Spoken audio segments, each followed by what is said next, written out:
હળવદમાં બાબા સાહેબની જન્મ જયંતિની ભવ્ય ઉજવણી કરવામાં આવી છે। વિસ્તારમાં ભવ્ય શોભાયાત્રા કાઢવામાં આવી। બજરંગ દળ ટીમ દ્વારા ડોક્ટર આંબેડકરને પુષ્પાંજલિ અર્પણ કરાઈ છે। ભાજપ શહેર પ્રમુખ, પૂર્વ જિલ્લા પ્રમુખ હાજર રહ્યા હતા। આગેવાનો દ્વારા પુષ્પાંજલિ અર્પણ કરાઈ છે।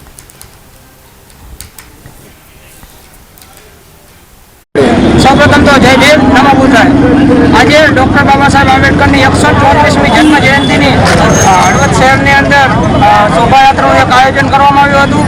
જે આયોજન અનુસૂચિત જાતિ સમાજ દ્વારા કરવામાં આવ્યું હતું। જે શોભાયાત્રા હળવદ બસ સ્ટેશન પાછળથી શરૂ થઈ જાહેર માર્ગો પર, હળવદના જાહેર માર્ગો પર કાઢવામાં આવી હતી। જય ભીમના નાદ સાથે અને ઢોલ ડીજેના તાલ સાથે આ કાઢવામાં આવી હતી। જેની અંદર પોલીસ કર્મચારી, હળવદના તમામ વેપારી મંડળો, પોલીસ સ્ટાફ અને વિશ્વ હિન્દુ પરિષદ, બજરંગ દળ અને પાઠ્ય ગ્રુપનો પણ સાથ સહકાર આપવામાં આવ્યો હતો। એ બદલ એઓનો પણ દલિત સમાજ વતી ખૂબ ખૂબ આભાર માનું છું। જય ભીમ, નમો બુદ્ધાય।